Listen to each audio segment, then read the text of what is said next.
Sir मैं अपने associates को एक बात कहता होता हूँ कि जब भी कोई सिग्नेचर करे ना किसी पे, एट द बार ट्रस्ट होता है ऑनरेबल कोर्ट के दरमियान और हमारे दरमियान। लेकिन होता ये है कि जब वो समटाइम्स आपने स्टेटमेंट दी किसी मखसूस मकसद के लिए, लेकिन वो रश ऑफ वर्क की वजह से होता ये है कि ऑर्डर बाद में ऐसा आ जाता है कि जो उसके मुताबिक नहीं होता। मैं हम्बल सबमिशन नहीं, यस जी जी जी जी लिख दिया जी, ऐसे ही मैं अर्ज करता हूँ जी जी। ये जब मैं अब तीसरा सर इसमें हमारा एक आएगा, इसमें एक वो चेक किया कि ये बच्चा इसको टाइप करेगा तो मैं इसको दोबारा चेक करूँ। एग्जैक्टली सर ऐसे ही है। लेकिन होता ही है, मेरे पास एक अपील आई, फैमिली अपील, जिसमें उसके हस्बैंड की डेथ हो गई। उनके हस्बैंड की डेथ हुई जब, तो उन्होंने फिर जो एक क्लेम था दौरान केस के दौरान, उनका जो क्लेम था फ्यूचर मेंटेनेंस की हद तक वो उन्होंने विड्रॉ कर लिया कि उस पर हम बात नहीं करेंगे। अब वो उन्होंने स्टेटमेंट दे दी, तो उसमें हुआ ये कि ऑनरेबल ट्राई कोर्ट ने वो सारा कर दिया कि विड्रॉ कर दी, खारिज हो गई। इवन ऑनरेबल हाई कोर्ट तक वो इसी तरह रहा, उसको हम रिवर्स नहीं कर सके।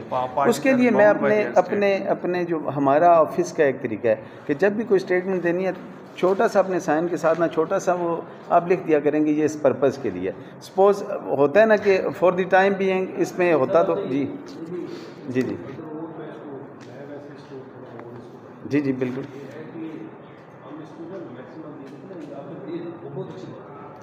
Thank you.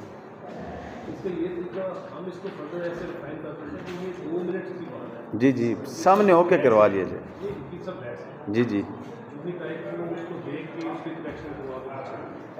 सर इसमें होता ही है कि जैसे ऑनरेबल कोर्ट अवेलेबल नहीं होते, उस वक्त प्रिजाइड नहीं कर रहे होते, तो हमारा एक बहम एक एतमाद का रिश्ता है। तो उसमें ये होता है कि हम आगे कर देते हैं कि इस हद तक कर लिया जाए।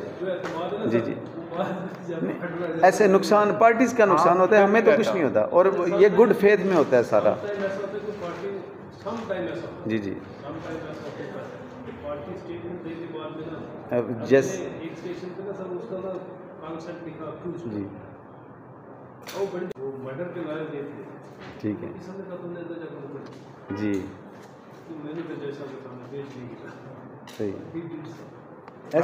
ऐसे ही होता है जी जी ऐसे ही होता है। और इवन वकला के ख़िलाफ़ एप्लीकेशंस आ जाती हैं कि हमने तो ये किया ही नहीं, ऐसा हुआ क्यों। इसलिए मैं अपने एसोसिएट्स को कहता हूँ, एक तो कोई भी ऐसी प्रोसीडिंग है उसमें क्लाइंट्स को बुलाएं, क्लाइंट को बुला के उसकी स्टेटमेंट करवाएं। जैसे मेरा एक केस ऑनरेबल कोर्ट के पास कल के लिए पेंडिंग है, तो मैंने लास्ट डेट पे वो स्टेटमेंट नहीं दी, मैंने क्लाइंट को बुलवाया कि आप खुद आएँ, खुद आके आप स्टेटमेंट दें, उसके अपने सिग्नेचर हों, और उसके बाद ये है कि ताकि वो ना वकीलों पे भी कल इल्ज़ाम ना आए। लेकिन ये एक शॉर्ट सा वहाँ पे एक हल्का सा एक लिख दिया जाए ना उर्दू में अपने सिग्नेचर के साथ। जी जी जी जी जी जी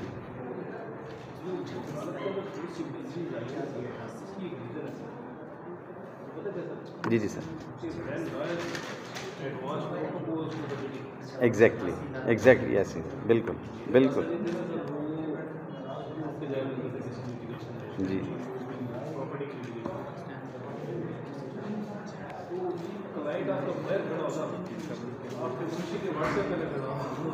ऐसे ही है जी, ऐसे ही है जी